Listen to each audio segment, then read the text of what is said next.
believe the hype of additive manufacturing, but do believe the realities. Hi, this is David Burns for IMTS TV. I'm in Knoxville, Tennessee today at the Additive Manufacturing Conference, and I have the pleasure of speaking with Dustin Lindley. Dustin is from the University of Cincinnati Research Institute, and his talk today was on the realities of additive manufacturing. Dustin, thanks for joining us today. Glad to be here. First off, you've got a pretty long history with additive manufacturing. Can you give us briefly about how you got started? Sure.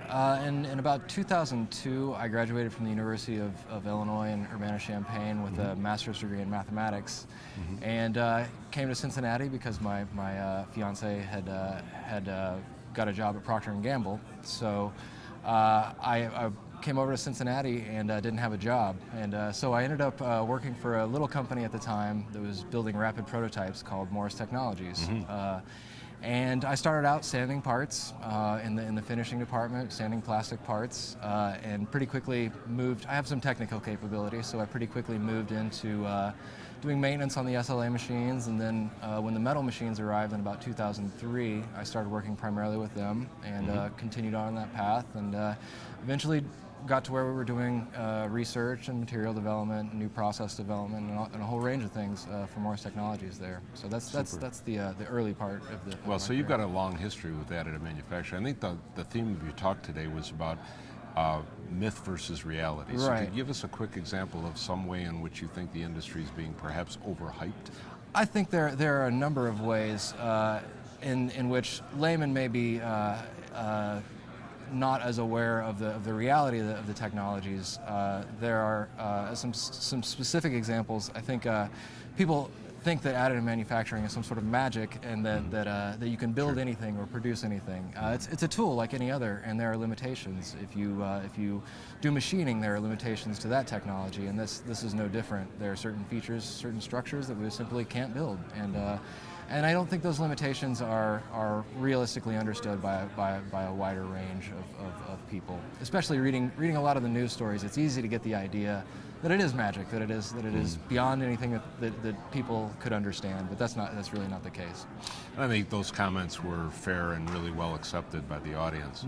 On the other hand, you pointed out significant progress we've made over the last 10 years. Absolutely. In what sort of areas have you seen progress? So I feel that there's been a lot of incremental progress. There have been hundreds, thousands of people in this field who have been working, engineers, technicians of all sorts, and just people who do part finishing and sanding. There have been real improvements made with regards to particularly materials is one that I see a lot of movement in, process controls and sensing the process.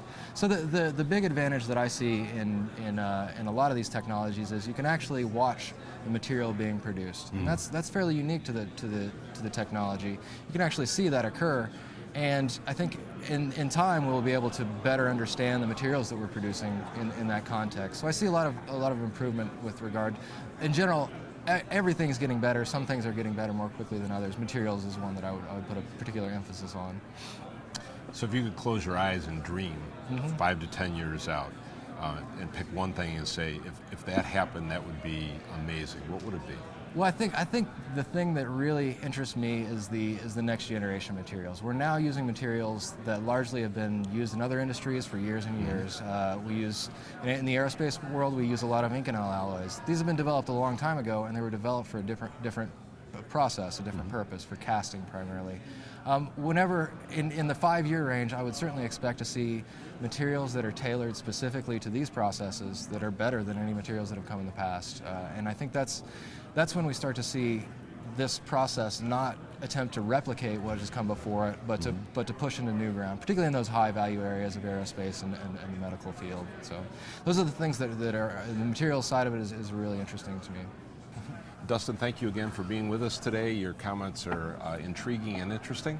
And thank you for joining us on IMTS TV.